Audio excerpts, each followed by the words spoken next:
Welcome to Let's Talk Books, Unscripted. Welcome to episode 19 of Let's Talk Books, Unscripted. This is a husband and wife duo who love to read. We talk about books we're reading, books we like to read, books we buy. This is unedited, unscripted. What you see, what you hear, that's what you get. Sometimes things happen. So we got our copper mugs out tonight. We haven't shown these yet. Yeah, fancy. What's inside? We are having Mexican mules. I don't remember if there's another name for it, but if you've ever had a Moscow mule, that is vodka based and ginger beer. They're pretty simple. And lime. I think it's just those are the two liquids, and then you just do lime in there. It's very refreshing. But this one is a different spin on it. It has tequila in it. So I've tried like several different mules. There's a restaurant by us that like they do quite a few different ones. Yeah, like with bourbon. Yeah, and those are kind of fun to try. Rum. I like this variation because I am a pretty big tequila fan. So a nice refreshing option for summer. And if you want to ditch the alcohol, I think ginger beer is actually really good by with itself. lime. So and with the lime. So if you like the ginger flavor, I think that's really it's always nice to use these too. copper mugs. We got these for our wedding 9 years ago, Yeah. so we still use them. Yep, still use them. Look at how nice and cold they stay. So we're actually kind of celebrating a little bit this weekend, today and yesterday, because we got kind of some big news to share at the end of the episode. Yep, so stick around. You may already know, but we got some news, so stick around. We're just going to talk about some books, some progress. Katie finished a book. We were not buying books this month, but we bought some books. Whoops. We made it at least a week, so that's not bad. I'm going It's a good effort. update progress on one of my books, and we have 2 questions to answer. So jam-packed episode, so buckle up. Yeah. Is that right? Yeah. Buckle up. Sure. I'll start. I finished Hidden Pictures. I think I did talk about this one. Did you post my review yet or no on here? Not yet. He will. Okay. So whenever that happens, but I did do my 60-second book review on this one. But I feel like sometimes these videos are fun to even get more in depth about things. So if you watch these particular videos, you'll get a little bit more in-depth explanation than just 60 seconds. So I'll go for it. Because 60 seconds is really hard, especially for me. It's hard to make them, yeah. So maybe it is beneficial for you to get a little bit more than 60 seconds. I think some people are fine with that, and that's enough for them to be like, yeah, I want to read that, or I don't want to read it. But I guess like giving a little bit more context for this one, I don't want you to not read it because of a creepy child aspect. So I will say that, and I don't want to give anything away, but I wouldn't even go as far as to say is that he's necessarily creepy. I'll just say that. But it is creepy because he's drawing disturbing pictures, and I think we showed a couple of them. We showed some pictures last episode. Maybe we can show another set. Well, and they don't start off all that creepy. Here's one. Kind of creepy. But they get even worse like as you get further into the book. But yeah, I just thought it was an awesome premise for a book, and just a very different thriller or horror than a horror book than I've read before. So it was just very unique with the picture aspect. I can't remember what the author said at the back of the book, but I always read like everything. That's something you should answer. Do you read the acknowledgments? Do you read everything at the end of the book, or are you just like, nope, I'm done at the end of the story? I read it all because I'm very interested to know. You have to finish it. Well, when they thank people, and then just like sometimes they'll give tidbits of information on like maybe why they wrote the book, or in this particular case he had a really cool interview with the illustrators of the pictures in here. So he was saying that there was a certain amount of pictures, and so that took up a pretty big chunk of the book. So I flew through this one even though it's like kind of thick, but because so many of them were pictures, that's nice. And then the chapters were short-ish. I wouldn't say it was a consistent number for like every chapter, but some of them were pretty short. So I got through this one very quickly. If you're in like a reading slump, especially when it comes to thrillers or horror, I would pick this one up because it got me out of my slump. So definitely creepy vibes, I will say that, but it wasn't one that I had a hard time like going to sleep at night after I read. So if that helps to know too, I mean, unless you're a little bit more sensitive, maybe you want to read it with the light on, read it during the day. It didn't bother me all that much, but yeah, I just have nothing but awesome things to say about this. And what's really cool is Jason Rekulak. I don't know, how would you say that last name? That's what I would say.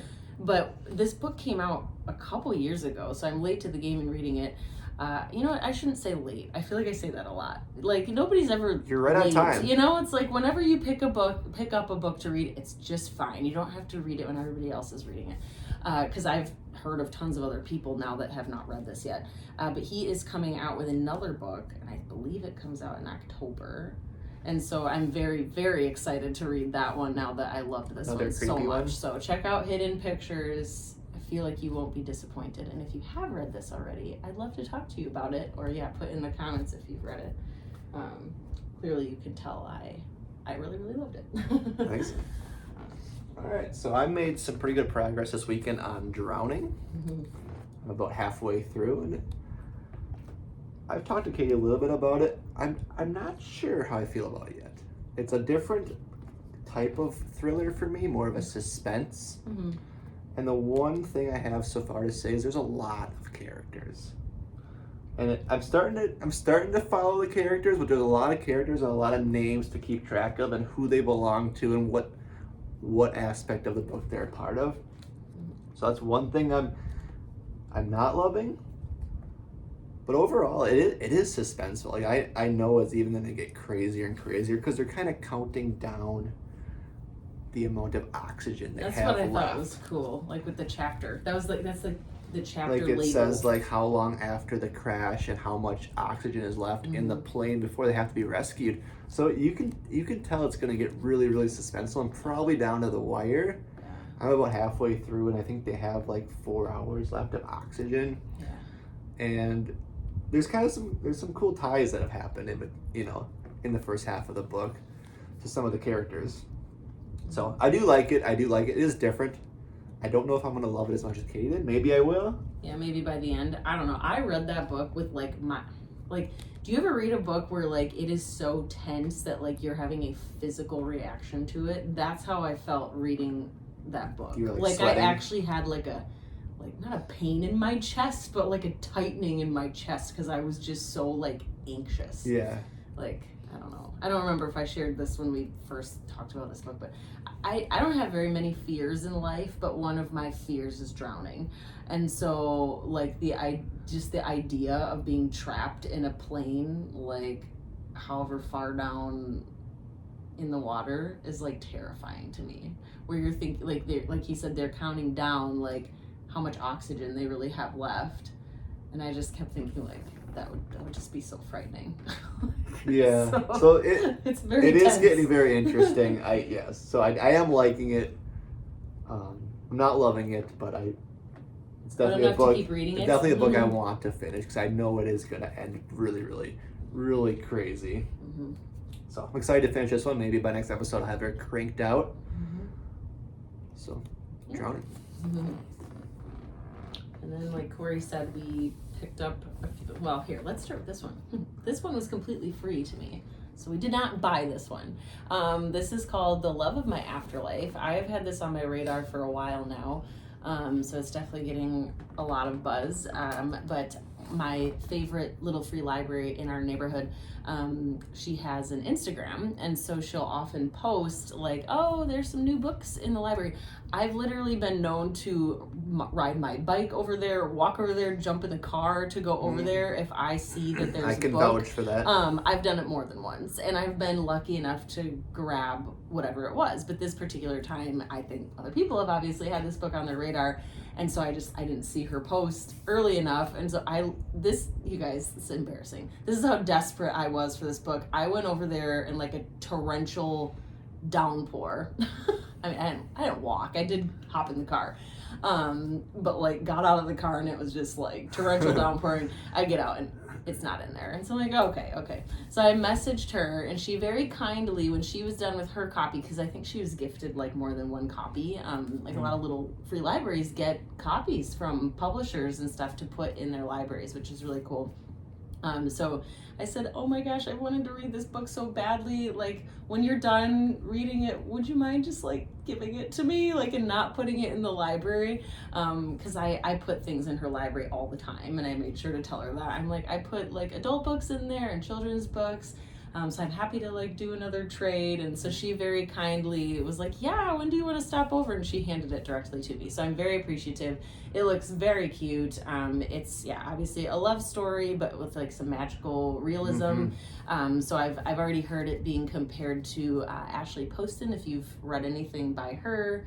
I think we showed that one on our last episode because I got it with Aardvark, a novel love story. So probably really similar to her writing style and her ideas of her story. So I'll be starting this one pretty soon. Funny enough, I'm going to read an Ashley Poston book first, and then I will do this one next. But I love the really like fun, bright cover. Yeah. But yeah, so grab that one, and then like Corey said, we did buy some used books. So yesterday, we mentioned that Katie's brother wrote a book. Well, he's written 4 books. 4 books. So he was doing a book signing yesterday at our local bookstore, the bookstore. So we had to go, obviously, get our book signed from her brother, which was fun. But we were at the bookstore.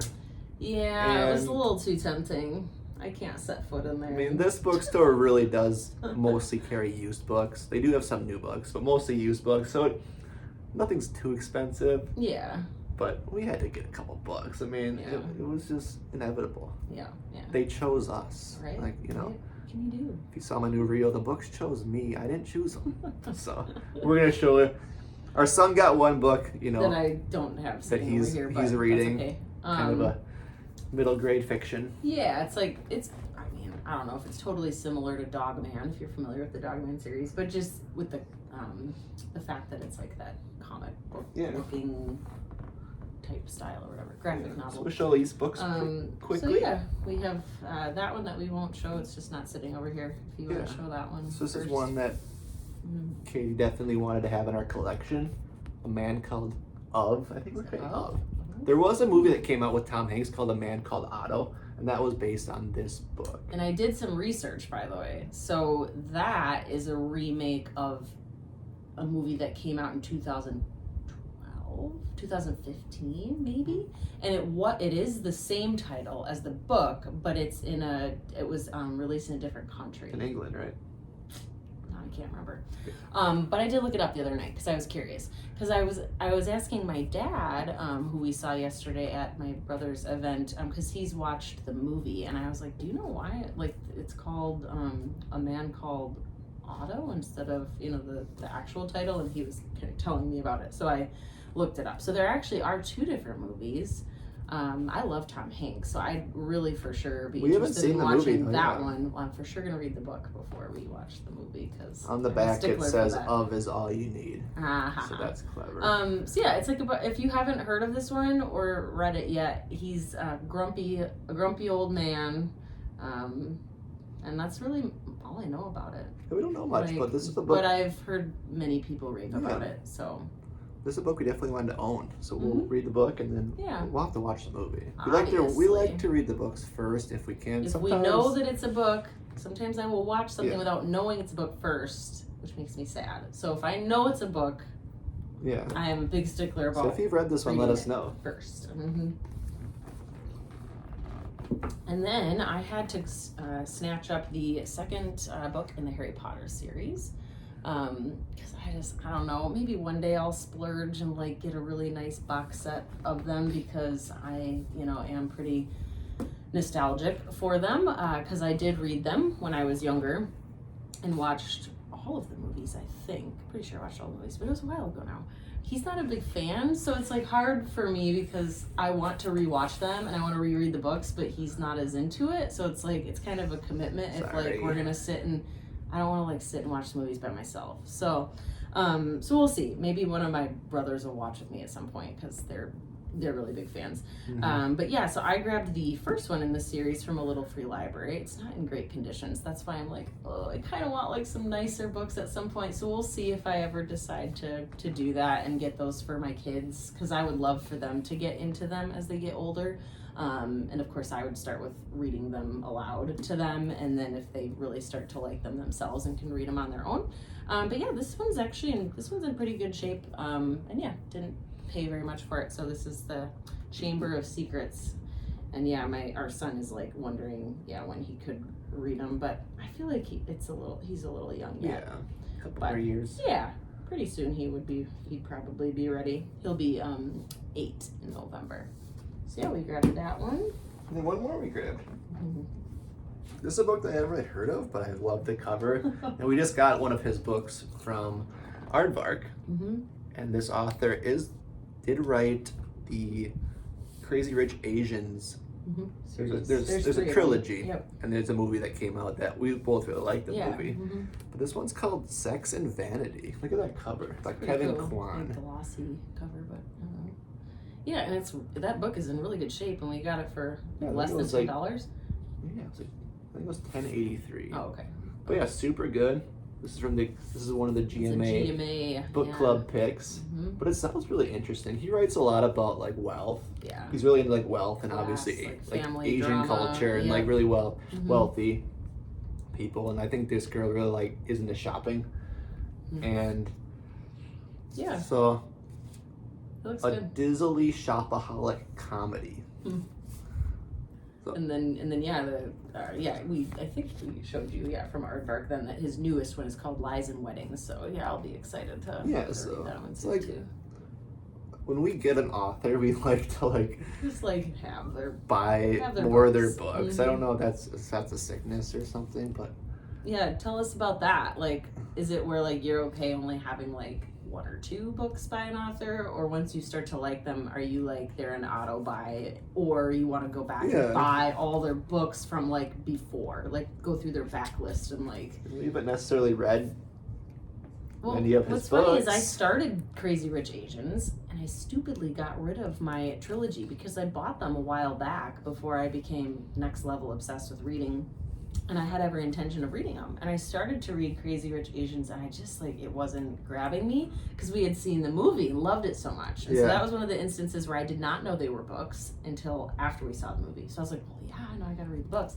But, sometimes, and I think we've discussed this on previous episodes, sometimes it's just not the right time. Maybe I wasn't in the right headspace. I wasn't in the mood for it at that time, so it doesn't mean that I wouldn't like it if I tried again. So I think we'll have to keep an eye out for that trilogy again and maybe find it used or something like that. That was nice.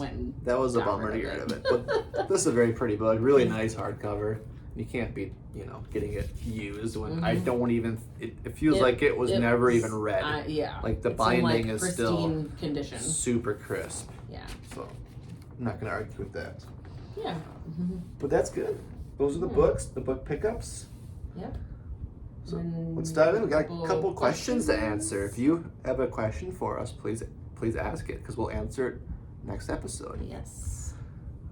We've been getting a lot of questions from one of our subscribers, and we she's got some good questions to ask. Mm-hmm. Let's see, did I say that? Hopefully. Yeah. Okay. So this is a question from Angie C.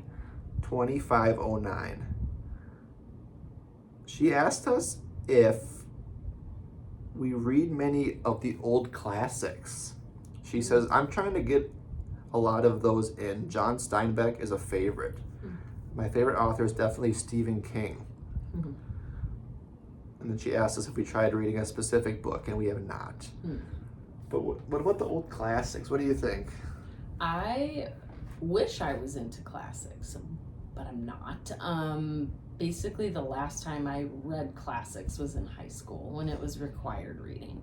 And it doesn't mean that they're bad books because clearly tons of people enjoy classics. I just feel like they're a little sleepy for me, if I'm being perfectly honest. We own a fair amount of them. We have a few. It's just that I don't gravitate towards them. I don't know. And maybe part of it is maybe it's a negative connotation in my mind because I associate those with it being required to read, where I had to. Yeah. So maybe that's part of the reason I don't just naturally gravitate towards them. I'm gonna say something really cringy, by the way, or probably make a lot of you cringe. I had not read Little Women, And I loved the movie adaptation though with Winona Ryder and Claire Danes. Who else is in that? Quite a few people. But I like adored that movie. I haven't watched it in a really long time, by the way, so I think I maybe need to rewatch it, especially like in the Christmas season. I feel like it's a movie that is like good around that time. Have not watched the newer adaptation that they came out with, and so I was like, I need to read that book. Why on earth have I not read that book? It's classic. Everybody loves it. I started reading it and I was like, I ended up making it through, but I switched to audio and I still was just not loving it. So I hope you can still like me after making that, sharing that confession. But yeah, I felt like it was just kind of sleepy for me. But I loved the movie. And that's, again, it's just not every book is for everyone. And so it doesn't mean I won't ever like try them out at some point, but I'm just not in that season right now of really wanting to read them. Yeah, I don't think that's a bad thing either. No. I think we have intentions to read classics, and we have been accumulating some of them, and there are some that I want to read, but it's not something we're going to prioritize right now. Right. And there may be a point in our reading where we get into them and like it just becomes like a mood thing, like we want to keep reading them. So if there's any good recommendations for one to maybe start with? I read a lot in high school, like, you know, like 1984 and like To Kill a Mockingbird. Yeah, I liked To Kill a Mockingbird. I did like that one. I liked Tom Sawyer, Huckleberry Finn. One of my favorite books, though, funny enough, because I just was like thinking, we're talking about how we both don't really read them, but for the longest time, one of my favorite books, and it was one that I read in high school, was The Great Gatsby. And that's like a really like it's very thin. It's a quick book, and maybe that's why I could get into it, because it wasn't long, it wasn't intimidating to me, and I really liked the story. And then I loved the movie adaptation of that one too with Leonardo DiCaprio. So yeah, that was one I really enjoyed, and I probably would like to reread it soonish. So when we were in high school, we read a lot of the classics. I mean, we're not that old, but we were in high school 20 years ago, so like we read a lot of the classics, I guess you could call them. Yeah, I'm sure there's a lot of other ones, but so that was a good question, but it's not our thing, really. Maybe right now. Someday. Or but mix Stephen King, one. I would like to get into though. Yeah, so for interesting that you said about. I do have my eye on some of his newer books, so maybe not classics, but we do need to read. Neither of us have read any Stephen King's. We need to. He has so many books. We need to each pick one and read one. We will not read it, so don't recommend that one. Yeah, or the no scary clowns over here, and it's too long. What's the other one? Cujo with the dog. I don't know about that one either. Yeah. I don't want creepy clowns or. Yeah. No, thank you. Dogs. Draw the line. All right, then we have another question here from Nicole Laura C. Thank you. Another question. This is a fun question. She said, if you could have dinner with or interview any author and any book character separately, who would it be and why? That's a good one. That's specific. And she asked if I had I had a Goodreads account, which I do. So Katie will make sure to link that into the video. I can put mine in there too, again, in case. Yeah, we'll link both of our Goodreads if you want to give us a follow on there. Obviously, we update you weekly on what we're reading on here. So yeah. So what do you think? So it's two different. So one is like a fictional character, but then one is an author. Yeah. Is that what she asked? Okay. That's really hard for me because I have like a few favorite authors. My like instinct is to say Geneva Rose. We got to meet her, but yeah, obviously didn't get to like sit and talk to her very much. That's who I had in mind too. Her and her husband. I would absolutely love to hang out with her and her husband, if I'm allowed to say two people, because that's probably. This is our show. Whatever you want. Yeah, that's my first one. But yeah, it's hard because to decide between like Emily Henry or Abby Jimenez, because I feel like a lot of the time I like them both equally.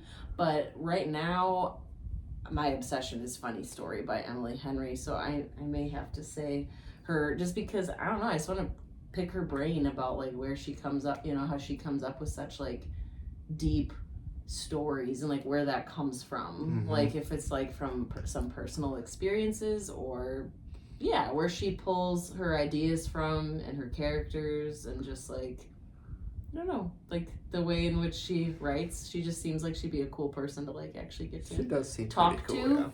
Yeah, so those would probably be my like top 2. Yeah. And Geneva Rose is hilarious. So first you need to read her books if you haven't yet, and then you need to follow her on social media, on Instagram. She's hilarious. She and her husband. Yeah, that's who I had in mind. I definitely was thinking that we haven't met her, but we haven't hung out. It was with. very brief, yeah. And we're like all the same age, and we found out that her husband grew up in the same city that we live in. Yeah. So like, and graduated the same year. And honestly, it could happen at some point. Like we do contact with them a little bit. A little bit. So we're hoping next time they're in our area that we can go out to drinks with them. That would be really fun. Talk books, but also just hang out because they're very funny. And yeah. we try to be funny, so. Yeah. What about a character? I don't know. That's more tricky. We read a lot of creepy characters. Oh gosh, yeah. Different. That's a hard one. The clown from It, maybe? So I feel like we needed to think about this one before we came on. I have to ponder it. We may have to answer that second part of the question on our next. Yeah, because we read a lot of thrillers and stuff, and the characters aren't always someone you'd want to hang out with. Yeah. What's some of the rom-coms? Didn't you? Yeah, I mean, I love Funny Story, as I just mentioned, but I feel like I can't say in front of my husband that I'd want to hang out with a fictional book boyfriend. So maybe Daphne, the lead female character. I do really like her. I mean, I do really like Miles in Funny Story, but yeah, I feel like the female character is a cool character. I mean, I just like them together as a couple for sure. But she's a librarian, so it's like she's got the book thing going on. I don't know. I guess I don't know if I could totally relate to some of her characteristics, but she just was very likable. Yeah. And I could say her friend in that book too. And now of course I'm blanking on like the best friend in that book, but I feel like a lot of rom-coms have some really good like supporting roles. Like I feel like the best friend is like, oh, I need a best friend like that in my life. You know, like somebody who will like put you in your place but loves you to death and like is very supportive and like that kind of thing. So I don't know. It's good. Yeah. It's hard. I don't to really think. have like an obvious answer. Okay. So I'll have to. What about the detective in All the Dark Places? Who, Rita? Yeah, she's somebody I'd maybe like want to chill with. Like. She seemed cool. Yeah, I liked her. Honestly, the first that came to my head was from a rom-com I read a while ago, called "Fake It Till You Bake It." But the main like guy character, he's a professional football player, Donovan, and he owns a bakery. I mean, that's a good one. I mean, I just think that'd be a good friend, or one of the ghosts from Kindred Spirit Supper Club. The main ghost. That's Molly. why. Yeah. Now it's like because you'd be like hanging out with her, but nobody can see her, so you're just like talking to yourself. Maybe I'd hang out with the one that's in my current read right now, Happy Medium. That one has a ghost in it too, and I've literally like found myself laughing out loud reading. It's a male ghost, but yeah, he's from like I don't remember what century, but I mean he's like from a while ago, and so it's funny to hear him like talk about how like he's like things have been drastically improved these days now, and I don't know, just like with like how far technology has come, and so his banter back and forth with the lead female character is quite funny. So that isn't a book that I have sitting here right now, but that's one that I'm reading right now with like the ghost element. So that could be kind of fun. I'll keep that one in mind, that question in mind as I read more books. I'm like, who would I want to interview like or hang out with? Or seems like a pretty good dude to hang out with. But maybe I'm reading the wrong books, or we read too many creepy books that I wouldn't want to hang out with those people. Yeah, that's a good question though. Thank you. So let us know if you have any questions. So should we reveal our big news? We're 30 minutes into the episode. Yeah. Do you want to do it? Okay. Doesn't matter to me. You can share. So guys, We hit 1,000 subscribers on YouTube. Actually, 1,005. Oh yeah, now we're up a little bit. I came running up the stairs yesterday with my phone. I'm like, Katie, you gotta see Yeah, this. It's 1,000. Like, one of our reels did really well on YouTube this weekend, so we got a lot of new subscribers from it. So that was really cool. Because we just started doing this the day after Christmas. Yeah, so just over 6 months. I think that's pretty cool. I think that's pretty good. So we got the subscribers that we were hoping. We're going to keep going, obviously. We want to get to 2,000 now, obviously. Yeah, it's the next goal. But 1,000 is one of the kind of the benchmarks on YouTube to start monetizing your channel, being able which to is kind of cool. Make something of it. So, but we do need a lot of watch hours. One of the things we need is watch hours. So it's the hours people are watching your videos.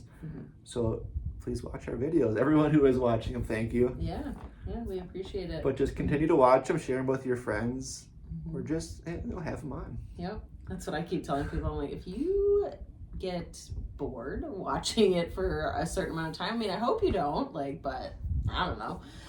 Or if you just want to do it podcast style and listen to us jabber without, looking at the screen.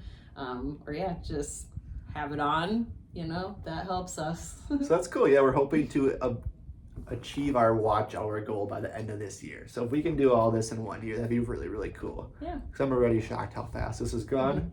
How many people listen to us make funny reels and talk about books and say what we're drinking. Yep, pretty much. So thank you very much, everyone. Yeah, we will see you next time. See you.